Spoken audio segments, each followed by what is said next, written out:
All right, welcome back to Late Night Lately, the late night show podcast. I'm your host, Chad White. This is episode 18. Let's jump right into the monologue. Former President Donald Trump is set to pay E. Jean Carroll $83 million for repeatedly defaming her, but it's okay because Trump will be able to pay because he's suing every photographer ever. Biden accuses grocery stores of overcharging their customers, which only occurred after the cashier by the door kept stopping him while he was telling the story of how this is the only store that carries his favorite brand of saltines. Now, he chooses this one because even though it's on the other side of town, the one closest to his house never keeps the saltines in stock. Plus, he makes a daily drive, which is only like 15 minutes, by stopping by the coffee shop with the statues with the bare breasts. And he doesn't quite understand the art, but he does like that. That's the joke. He rambles on. That's the joke. Amazon introduced its Rufus chatbot, and it looks like Alexa has ordered $73 worth of Ben & Jerry's on all of our Prime accounts. Huh. And finally, Apple's Vision Pro VR headset is launched with over 600 apps available to download, but we all know what you're really doing. And that was the end of the monologue. It's currently the end of the monologue. Welcome into, I haven't written one of those in a long time. I haven't done an episode of this in a couple of weeks, but here we are. Late Night Lately, we're back. New schedule on a Friday. And boy, has nothing happened in the world of late night. But this is the risk you take when it comes to wanting to do a show like this. And I love late night though, and I haven't, unfortunately. This week is one of these weeks where I have not had a chance to see a lot of late night because I've been at work and all that stuff. And yeah, that's how we do it. Anyway, that's how we do it. All right, I'm going to write that one down as pretty funny to me, to the very least. All right, this week in late night, what happened? There's a lot of great guest stars popping up in the world of late night, but let's start here at midnight. After midnight. Jesus. This is what happens when the show is so closely titled. It's so closely titled to the original version of the show.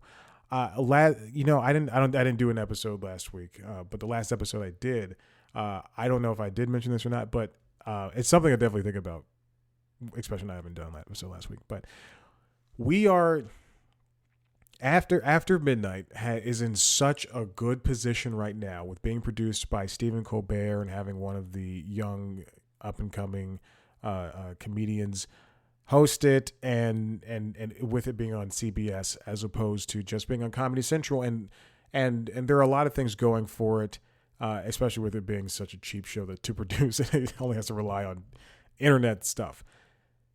I truly think this show will only shine if they don't get just white comedians in every single episode. There was a point last week where I think there were like 2 or 3 episodes, I would probably say 2 episodes, but multiple episodes where it was just white comedians, and you can't and I understand scheduling and all that stuff and blah, blah, blah. But if you have who I would consider to be, and I mean, we big name, whatever, that you can perform in a, like you can be Kevin Hart and perform in a stadium, or Gabriel Iglesias and perform in a stadium. Or you can be, let's go with the host, Taylor Tomlinson, and have a couple of Netflix specials. And I look at those people kind of the exact same. I mean, obviously Kevin Hart, Dave Chappelle, Chris Rock, those people are mega superstars, and 2 of those people are bad people. Well, one's medium bad, and the other one's just a bad person. Kevin Hart's the good one. Let's just say it like that. But there should be but there's also a point where there are comedians that if you really know comedy, then you're going to know people like Guy Branum or Lisa Gilroy or Atsuko Okatsuka and Josh Johnson. I mean, these are, if you're really paying attention to comedy, you're going to know those people are. And I think there should be a chance for for these comedians. Those happen to be 3 diverse comedians I named. I did not mean to do that, but spread them out. Spread them out over the course of the week instead of just having, a night where it just happens to be 2 people of color on the podium. And then the night before it's no offense to these people, but Kelsey Cook, her boyfriend, and Melania Weintraub. We can do so much more. You can cast so much better. Okay. Now, the clip I chose to represent, I chose 2 clips for After Midnight. Sasheer Zamata was on, and she did, the clip I chose was attempts to detoxify the internet, and that was a very funny episode of the show. Mostly because I just like Sasheer. I think she's a very funny person. And then there's an episode with Tom Lennon and Melissa Villaseñor and Kel Mitchell. Just a great group of people. They just named some of these, like whatever the segment is. And, hashtag wars was a big part of At Midnight. And it was just so funny because it's so rapid fire. And again, I know I've mentioned this before in the last episode when I was talking about After Midnight and how it's too long. It's too long. 40 minutes is way too long for the format of this show. They could possibly do more. Something else other than a full episode of a game show panel style thing. Because right now it just doesn't have the factor where you want to continue to watch, at least for me, in one go. It if anything, if CBS can understand that this entire show is going to be broken out, or at least the majority of it is going to be broken out on to YouTube and TikTok and Instagram, then they understand that this is an internet first show and it's made for broadcast second, where technically it is made for broadcast first and then it becomes internet second. But it's much better when you realize, okay, I'm going to watch the hashtag, like SNL. The way some people watch SNL is they watch everything online, as opposed to me, who I don't watch it live, but I do record it. Mostly, and I watch it on Peacock too, but I watch it on YouTube TV or Hulu Live TV or Sling TV or whatever, because there are those moments when it is live and something happens, and sometimes you have somebody who says a curse word and then that's edited out by the time it gets to Peacock, or at the point when it was on Hulu, by the time it gets to Hulu, or by the time it gets to YouTube. I want to see the real raw thing, baby. Then the cast of Dune Part 2 took over Jimmy Kimmel Live. I love it when shows like when Kimmel and Colbert does it, and I think sometimes Jimmy does, Fallon, but Conan definitely did it. When you can have all of an entire cast of a movie, or just all the major stars. Oh my God, look at Florence Pugh looking all sexy. My God, oof. There was I don't listen to this podcast anymore, but there's a podcast hosted by Aaron Gibson and Brian Safi, and I truly don't remember the name of the show, but they had a comedian named Jessica Chaffin on, and she was playing a character named Rhonda, I think, something like that. Anyway, but there's a very funny aside that I'm not kidding, every single time I see Florence Pugh in a movie, in Oppenheimer, every time she popped up on screen, the 2 scenes she had, I thought Jessica Chaffin, her character said something along the lines of they were talking about, I guess, Zach Braff and Florence Pugh, but she goes, Florence Pugh and Zach Braff, that can't be a healthy relationship, can it? I think she's like, I think there's a lot of him talking down to her and like telling her how her career should go, even though it's like going off her trajectory. I think that was such a funny thing to say, because yeah, it might be true. Anyway, that's neither here nor there, but every time I see Florence Pugh, I think of that. I like, truly, it's such an odd thing. Then James Corden returned to late night. He spoke to both Jimmy Fallon and Seth Meyers, and I believe next week he'll be going to Colbert. He was also on Today's Show with Hoda, so he did NBC for a week straight. He was going to 30 Rock every single day, and he he's coming back to he came back to talk about this new podcast that he has on SiriusXM called This Life of Mine, which is, or a show, I guess, whatever. It's I think about this all the time, but I don't think we need any more of these shows, but they continue to happen.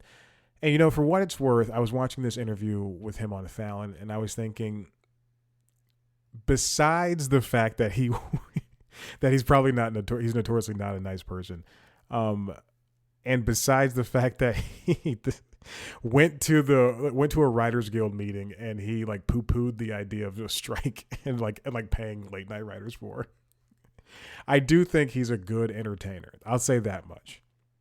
I do think he's a good entertainer, because when he was on Fallon and when he was on Seth Meyers, he did want to put on a show, and when he's in front of the camera, he does want to do that. And yeah, but there's other, you don't have to entirely like a person. Then there's Larry David. He appeared on Late Night as well as Today Show, and he talked about on Late Night. He was confronted with his attack of Elmo, which is, if you've not seen that video, it's very funny. But the reason I brought this interview that he did with Seth is because and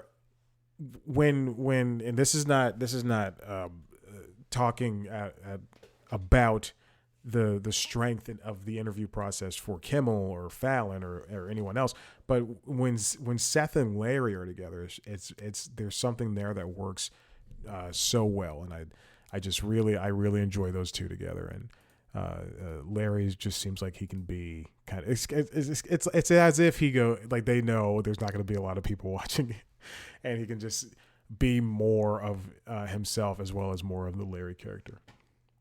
Then Emma Stone popped up on The Late Show, and she talked about the acting process and acting in Poor Things and doing The Curse with Softy and Fielder, and it was a conspicuously serious interview for some reason. There were laughs and everything, but man, it truly felt like an intimate conversation between the two of them, between Stephen and Emma.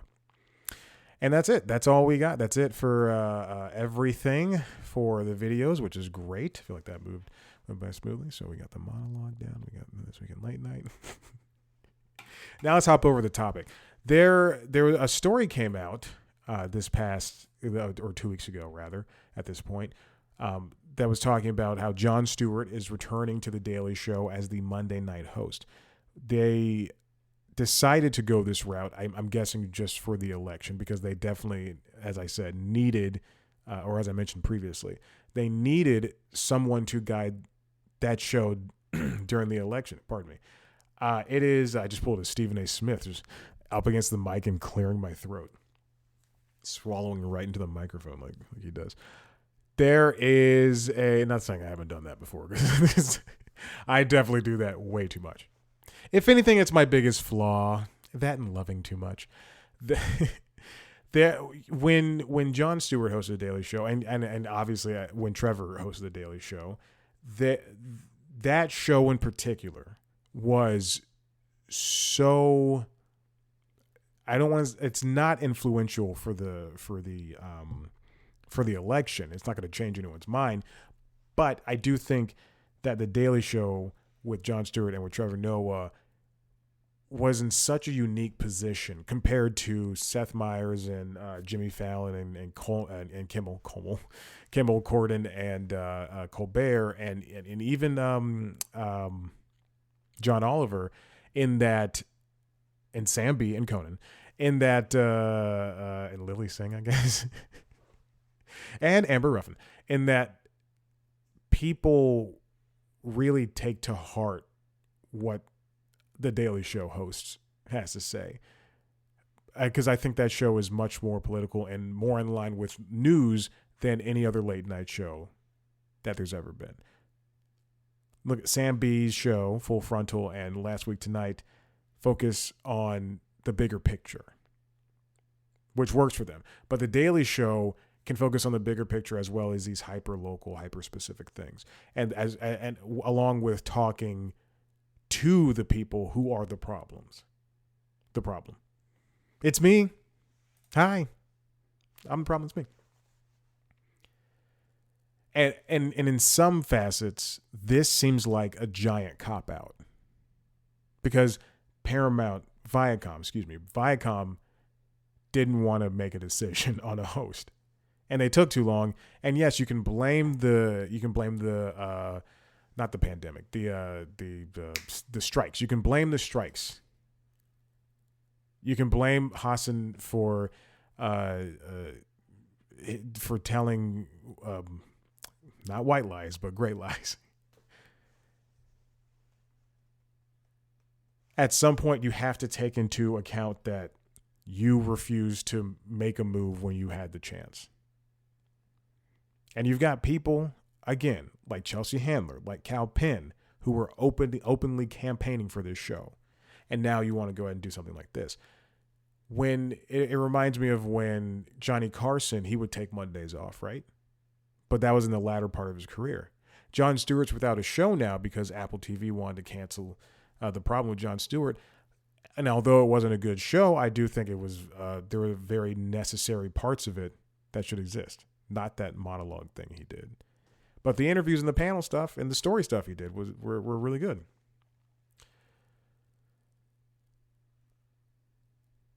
So he's back, and Apple canceled the show, The Problem with Jon Stewart, because he wanted to do a story about China, and they were like, no. And that's pretty damning. If I was somebody who was going to go and make a show on Apple TV Plus, that would definitely be something that sticks in my head. And yeah, you can say, well, you can't be choosy with that kind of stuff, but that's a big deal. It's like going to play for Live Golf. You're going to take all that money from that guy from the prince who killed a journalist, and you're going to say there's not a problem with it? I mean, I don't think Rory McIlroy should have turned heel on that, or done a 180 on that. I think he should have. I would be digging if I was a golfer. I'd still be digging down. I'd be like, F those people who went to Live. That includes John Rahm, and I love that. I love that guy, and he went. Oh God, it's ridiculous. Now, Lacey Rose over at The Hollywood Reporter wrote this story. Jon Stewart returns to The Daily Show as host. The show is going to re-premiere on February 12th. I'm sure that first episode is going to be bonkers. It's going to be gangbusters. And now, in terms of ratings, and now Stewart is returning at a time where this show has been retooled. It was retooled for Trevor Noah, and then after the pandemic, it was retooled again to be way looser than it originally was, with under Noah's first term, to the very least. And there's a lot more reliance on the correspondence and play with the correspondence than there has ever been. It's coming back February 12th, and it's gonna be basically just the Daily Show again. Daily Show 2.0. Daily Show 2.5. 1.5. Trevor Noah was the third host. Daily Show 2.5.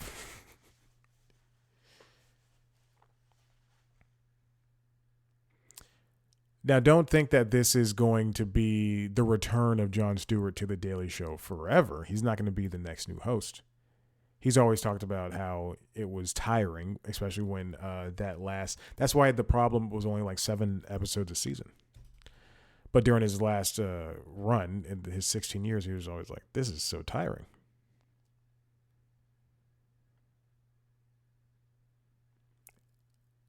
In his new incarnation, Stewart is also expected to be actively involved in shaping new talent for the show, as he'd done for many years before.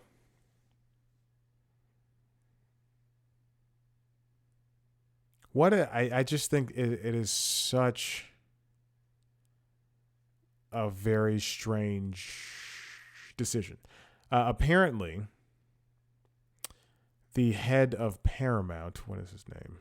Something McCarthy. Oh, God. Not the head of Paramount. What am I saying? I'm sorry. That wasn't right. That wasn't right. Chris McCarthy, excuse me, the CEO and president of Showtime and MTV Entertainment Studios. When the Daily Show went to guest hosts in 2023, he consulted with Stewart and his manager, James Baby Doll Dixon. I've heard that name before. Who's also going to come back as an EP. So he consulted with those guys to find the guest hosts, and that explains why we got people like Wanda Sykes popping up and Sarah Silverman and Chelsea Handler, because those are people who have had their own late night shows and who have or had talk shows and done this comedy stuff before. Roy Wood Jr. was on Audie Cornish's podcast, The Assignment, talking about this, and he's been very vocal about how the process for finding the new host has been difficult with him and just kind of unappealing in the last couple of months that he was, not months, but the last bit of time that he was there during the writer's strike. And when the job wasn't going to come to him, then he just said, hey, I have to make moves. I've said it before and I'll say it again. I still think like the initial rumor was to have the correspondents lead the show, and it would be Desi Lydic and Roy Wood Jr. hosting the show, and I think that would be fantastic. Again, look at PBS NewsHour. Jeff Bennett, Amna Nawaz. Anyway. Hey. I like Jon Stewart, but I do think that people are going to accept this new reality. It feels like Jay Leno coming back, and then also going like when Jay Leno came back and did that 10 p.m. show. It was Conan had the Tonight Show. It was a little bit trepidatious, and Jimmy was on late night. And then, or trepidatious. It was a little tumultuous because there was a point where Leno goes, I don't know. Let's take me back to the Tonight Show spot. And then NBC was going to do it, and then Conan was going to be bumped back to 12:30 something. It just didn't make sense. I got a notification for record late night lately, which I'm doing right now. I scheduled everything for today. Went to lunch with a friend and did this. Editing videos. Mark it as completed. Mark completed.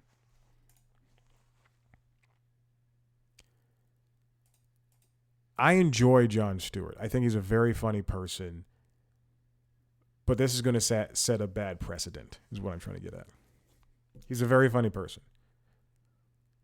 I hope that him being on the show, they can create the 3.0. And I know there was a host before Jon Stewart, but I'm talking about in the time that this show has been famous, like good, like not good, has been exploding.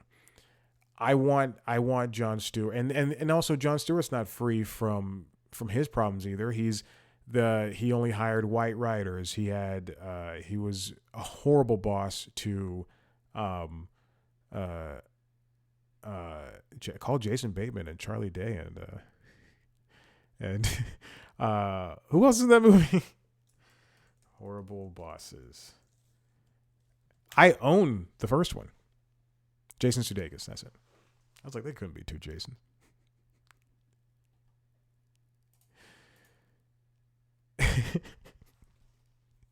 What? But he was a bad boss to Wyatt Cenac. Look up that entire situation. It was not good, and it definitely will not paint Jon Stewart in the right light. Even when he tried to fix things, I was just sitting there going, like, you are in the wrong here. I hope he learned his lesson, first of all, and I hope he's able to take the show and keep it going in its current direction where the internet stuff has really, really helped. And the after the show stuff with a host, mostly Trevor, but a host talking to the audience and answering questions and just telling stories. That stuff really does well online, and it really sits well with the audience. And I hope he's able to find more talent. They have 2 new correspondents who I hope still have jobs. They were funny in their debuts. And I think they only appeared on a couple of episodes and did a couple of segments each. So let's keep this up.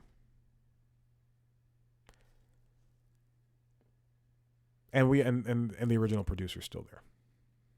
So that's good too. But now he's got 45 minutes to play with, I think. 40 minutes or 45 minutes. I forgot how long the episodes are now. They're not an hour. They're not scheduled for an hour. They're scheduled for 40 or 45.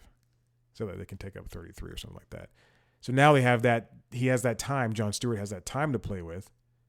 And maybe more will come from that.